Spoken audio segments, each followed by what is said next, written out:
Assalamualaikum warahmatullahi wabarakatuh. Saudara sekalian, saya akan berbicara pada kesempatan ini tentang kedudukan manusia. Bagaimana sesungguhnya kedudukan manusia dalam Islam, dan sebutan manusia itu dalam Al-Quran itu ada berbagai macam. Lalu apa makna dari sebutan-sebutan yang bermacam-macam tentang manusia tersebut? Bicara tentang kedudukan manusia, artinya kita sedang membicarakan posisi manusia itu di alam ini dan posisi manusia di sisi Allah. Kalau boleh kita mengatakan bahwa alam ini sebenarnya penguasanya adalah kita manusia. Artinya kita diberi kewenangan oleh Allah untuk mengeksplorasi alam ini.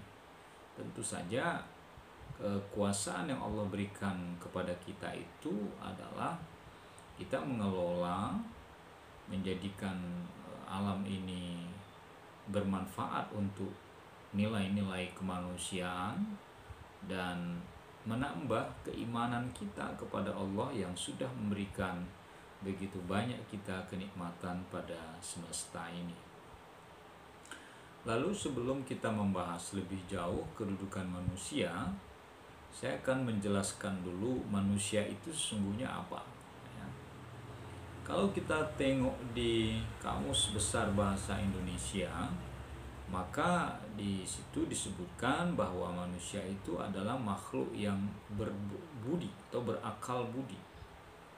Artinya bahwa ia dengan akal budinya mampu menguasai makhluk lain. Nah, di awal tadi saya katakan bahwa kita itu sesungguhnya yang memiliki kuasa atas bumi ini, atas alam ini, dengan seizin Allah tentunya, dan tunduk pada sunnatullah.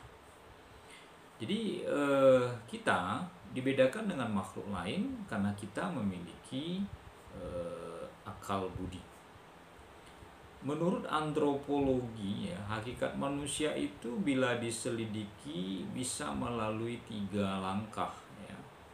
Yang pertama, pembahasan etimologi dari manusia itu secara etimologi, disebut kalau dalam bahasa Inggris itu dengan man, asal kata dari bahasa Inggris, arti dasar kata ini jelas, tapi bila dikaitkan dengan mens-nya atau bahasa Latin, ada yang berpikir, kalau dalam bahasa Inggris man itu manusia dengan tulisan MAN, tapi kalau dalam bahasa Latin dengan kata mens, MENS, artinya adalah yang berpikir atau ada yang berpikir.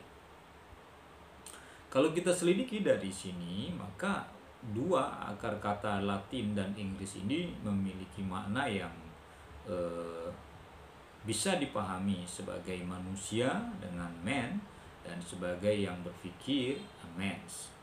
Nah, lalu yang kedua, arti kata antropos, yang berarti seorang yang melihat ke atas, tapi kata ini dipakai untuk mengartikan wajah manusia. Jadi ketika menyebut manusia dengan kata antropos, itu sesungguhnya merujuk pada arti orang yang melihat ke atas. Orang yang melihat ke atas itu kan pada dasarnya adalah kita manusia. Jangankan ke atas, kita bisa nengok samping, bisa ke belakang, dengan memutar anggota badan kita. Dan dari arti ini membedakan kita dengan makhluk-makhluk yang lain. Lalu langkah yang ketiga yaitu istilah yang digunakan dengan nama homo, dalam bahasa Latin, yang berarti orang yang dilahirkan di bumi. Nah, jadi dari pemaknaan ini kita menjadi paham dari sudut pandang mulai dari kata men, mens, anthropos, dan homo. Kemudian dalam aliran filsafat, ada 4 aliran yang sering mengemukakan tentang hakikat manusia. Yang pertama itu adalah aliran serba zat, ya, atau materi. Kita mengenal dengan istilah aliran materialisme, ya. Kemudian ada aliran serba ruh dan aliran dualisme serta aliran eksistensialisme.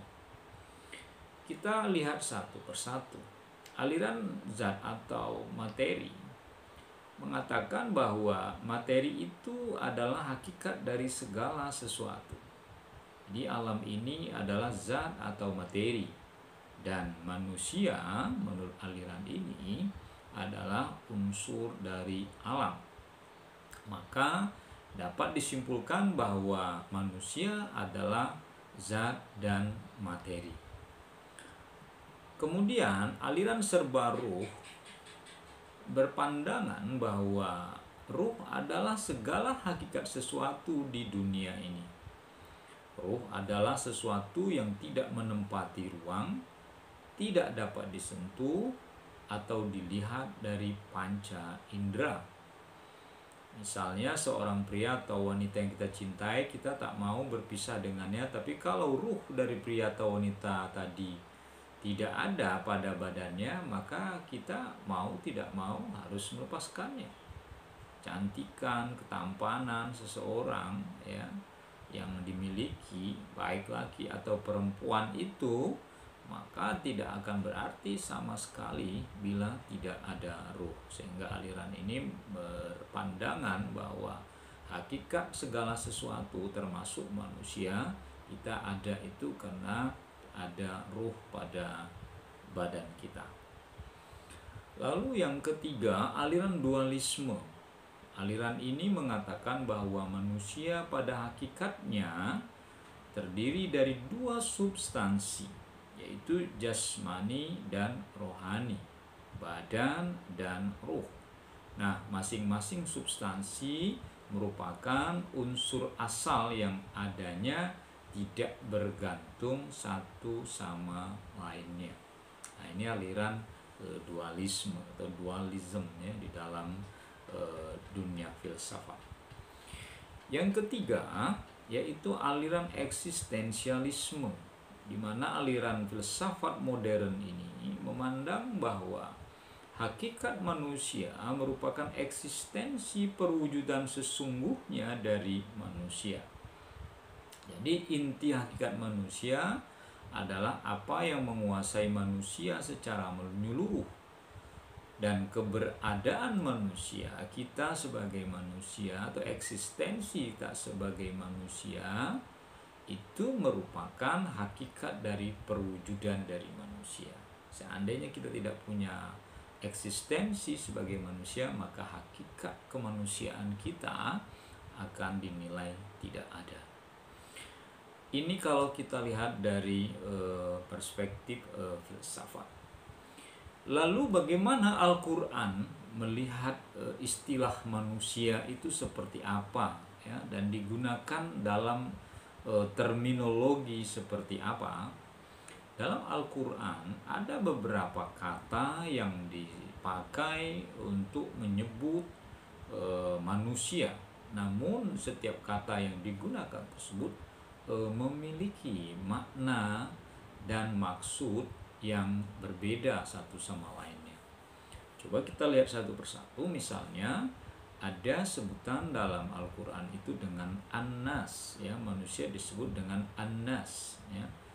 Kata An-Nas ini menunjukkan pada hakikat manusia sebagai makhluk sosial, baik beriman maupun tidak, dan karakteristik manusia senantiasa dalam keadaan tidak stabil. Jadi An-Nas ini bermakna bahwa hakikat manusia adalah sebagai makhluk sosial. Artinya makhluk yang berinteraksi dengan makhluk lainnya. Dan ini menurut teori sosiologinya tentu saja tepat bahwa kita adalah makhluk sosial. Kita makhluk yang tidak bisa berdiri sendiri, membutuhkan orang lain, berinteraksi dengan orang lain, dan saling membutuhkan satu sama lain dengan orang yang ada di luar diri kita. Jadi kalau kita baca surat An-Nas ya, qul a'udzu birabbin nas ya, katakanlah aku berlindung pada Tuhan yang pada Tuhan manusia, artinya bahwa An-Nas yang dimaksud dalam surat An-Nas ini adalah Tuhan yang berbicara kepada manusia dalam artian sebagai makhluk sosial. Lalu berikutnya adalah kata al-insan. Kata al-insan ini menunjukkan pada proses kejadian manusia. Mungkin kita sering menyebut insan, manusia ya. Dalam bahasa Indonesia juga kita gunakan ini. Tetapi setelah kita membaca dan meneliti kata dari insan ini, ternyata menunjuk proses kejadian manusia. Jadi kalau misalnya manusia tercipta dari tanah gitu ya, itu disebut dengan kata insan. Manusia setelah Nabi Adam, kita keturunannya itu diciptakan oleh Allah melalui pernikahan atau perkawinan seorang suami dan istri, lalu sperma bertemu dengan indung telur ya, dari nutfah, dari alaqah, dari mudghah ya, dari sperma, dari darah, dari segumpal daging, begitu seterusnya, dan menjadi manusia yang utuh. Maka proses penciptaan manusia dengan proses seperti itu Al-Quran menyebut dengan istilah al-insan. Lalu yang ketiga adalah al-ins ya. Jadi ada insan, ada ins. Wa ma khalaqtul jin wal ins ya. Jadi tidaklah kuciptakan jin dan manusia. Manusia dalam ayat ini disebut dengan ins dalam Al-Quran. Itu dimaknai dengan kemampuan manusia untuk memiliki akal, penguasaan terhadap teknologi agar bisa menundukkan alam ini. Makanya Allah juga menyebutkan misalnya, ya ma'asyaral jin wal ins in istata'tum an tanfuzu min aqtaris samawati wal ard fanfuzu la tanfuzu illa bisultan. Allah tuh memberikan tantangan kepada jin dan manusia, kalau kalian sanggup menembus langit dan bumi silakan, tapi kalian tidak akan sanggup ya kecuali dengan sains ya. Sultan itu adalah dengan ilmu pengetahuan.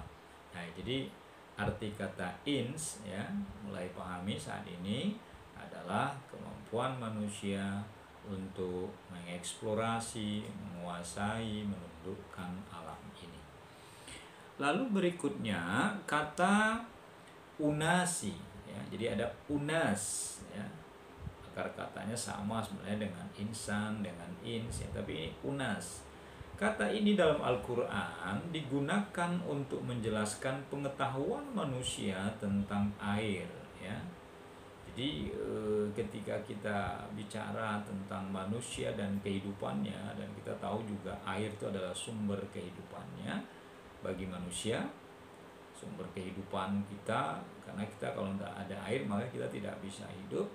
Jadi pengertian unas yang dimaksud di sini adalah manusia yang memiliki pengetahuan tentang air ya, yang mengetahui tentang air, dan bahwa unsur utama dari kehidupan manusia itu adalah air.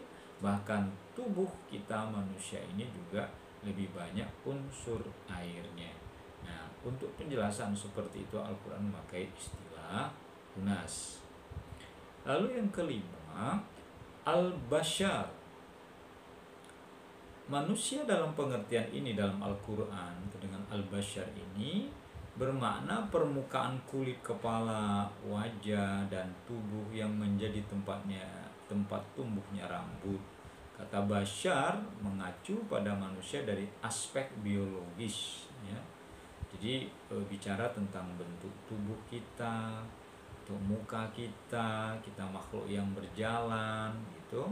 Nah, ini bashar dipakai untuk menyebut kata manusia. Ketika Rasulullah mengatakan ana basyarum mislukum, misalnya disebutkan bahwa saya itu sama seperti manusia seperti kalian, karena secara aspek biologis kita dengan Rasulullah ya sama, makan dan minum gitu, sehingga kalau beliau juga sakit itu juga dialami oleh semua umat manusia, karena secara biologis manusia seperti itu. Lalu kemudian yang terakhir yaitu Bani Adam. Jadi untuk menyebut manusia, hai Bani Adam, misalnya kata Allah, apa maksudnya manusia disebut dengan sebutan ini? Sebutan Bani Adam ini digunakan karena manusia merupakan keturunan Nabi Adam alaihissalam. Jadi kita manusia menurut keyakinan umat Islam, siapapun dia, dimanapun dia, bahwa kita semua ini dan mereka adalah keturunan kakek nenek kita Adam dan Hawa. Jadi kalau untuk menyebut anak cucu Adam, Bani Adam, maka itu menyebut anak cucunya Adam alaihissalam. Kemudian bagaimana kedudukan manusia itu di hadapan Allah, ya? Kedudukan manusia di hadapan Allah adalah makhluk yang mulia. Bagaimana kemuliaan manusia itu dalam kedudukannya? Ya, dalam kedudukannya sebagai manusia, manusia adalah makhluk yang mendapat tempat yang terhormat. Ya. Kemuliaan yang Allah berikan kepada manusia itu paling tidak bisa kita lihat dalam 3 hal. Yang pertama adalah Allah memuliakan manusia dalam bentuk struktur tubuh dan secara psikologis. Dalam struktur tubuh kita adalah makhluk yang berdiri tegak, yang bentuknya rupawan, cantik. Kemudian dari tampilan manusia tersebut terlihat manusia memang berbeda dengan makhluk lainnya. Oleh karena itu, maka ketika Allah mengatakan dalam surat Luqman ayat 20, sesungguhnya kami telah menciptakan manusia dalam sebaik-baik bentuk. Jadi Allah sendiri yang mengatakan bahwa kita manusia itu adalah makhluknya yang terbaik dalam bentuk tubuh, ya, postur tubuh. Dan kita juga secara psikologis berbeda dengan makhluk yang lain.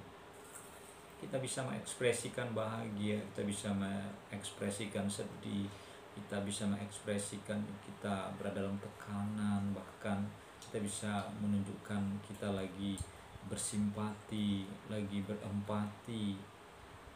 Ini secara psikologis, manusia itu memiliki karakter yang secara psikologis itu berbeda dengan makhluk-makhluk Allah yang lainnya, sehingga bisa dikatakan dalam hal ini makhluk Allah itu yang namanya manusia sangat ekspresif. Bahkan orang pura-pura pun bisa dilakukan oleh manusia, pura-pura marah, pura-pura sedih, pura-pura bahagia, ya. Karena kalau dalam hal ini manusia juga jago dalam urusan berakting, ya. Manusia bisa menunjukkan secara psikologis dia merasa bahagia, dan bisa juga terlihat dia merasa sedih, walaupun bisa jadi dia belum tentu sedih atau dia sebaliknya belum tentu bahagia. Lalu yang kedua, kemuliaan yang Allah berikan kepada manusia itu Allah menundukkan alam dan seisinya untuk kita. Inilah karunia Allah yang terbesar buat kita. Bahkan Allah menantang kita, kalau kalian bisa menundukkan langit dan bumi silakan, tapi kalian tidak akan bisa, kata Allah, kecuali dengan sultan tadi itu, dengan sains, ya, dengan ilmu pengetahuan. Tapi semua itu sebenarnya bisa dilakukan oleh manusia, bisa ditundukkan oleh manusia. Tentu saja manusia juga harus memiliki sumber daya manusia yang tangguh. Misalnya Allah mengatakan dalam surah Al-Isra, ya, ayat 71-72, Allah berfirman, tidakkah kamu perhatikan sesungguhnya Allah telah menundukkan untukmu apa yang ada di langit dan apa yang ada di bumi, dan menyempurnakan untukmu nikmatnya lahir dan batin. Dan di antara manusia ada yang membantah tentang keesaan Allah tanpa ilmu pengetahuan atau petunjuk dan tanpa kitab yang memberi penerangan. Luar biasa Allah mengatakan bahwa alam dan seisinya ini ditundukkan oleh Allah untuk kita, ya, untuk kepentingan kita. Soalannya sejauh mana kita bisa menguasai itu semua, dan bahkan juga di samping itu kita juga bisa melihara dan mengelolanya alam ini dengan sebaik-baiknya, karena alam ini adalah untuk kita, sehingga kita harus menjaga untuk anak cucu kita juga. Dan kemampuan kita dalam menjaga alam ini akan bergantung sejauh mana nanti alam ini kita wariskan kepada keturunan kita. Lalu yang ketiga adalah Allah memberikan manusia kemampuan untuk menilai diri sendiri. Manusia adalah makhluk Allah yang mampu memberikan penilaian terhadap dirinya sendiri. Dengan kemampuan ini, manusia tentu akan diminta pertanggungjawabannya di akhirat. Wa ya'mal mithqala dzarratin syarran yarah wa ya'mal mithqala dzarratin khairan yarah. Misalnya disebutkan Al-Qur'an soal zalzalah, bahwa apapun yang kita lakukan sebesar zarrah, sekecil itu, misalnya sekecil atom, maka itu akan menjadi pertanggungjawaban kita. Kenapa? Karena kita mampu memberikan introspeksi diri sesungguhnya. Kalau kita mau, kita diberi oleh Allah nikmat yang begitu banyak, masa kita tidak bersyukur atas nikmat Allah itu? Kita diberi kemampuan untuk menguasai alam ini. Jangan sampai kita justru sombong yang muncul dari sikap kita sebagai makhluk yang Allah telah berikan karunia yang begitu banyak. Jangan sampai Allah memberikan kelebihan dan keutamaan kepada kita itu, jangan sampai justru menjauhkan diri kita kepada Allah Subhanahu wa Ta'ala. Itu saja yang mungkin saya sampaikan, semoga ada manfaatnya. Kurang lebih mohon maaf. Assalamualaikum warahmatullahi wabarakatuh.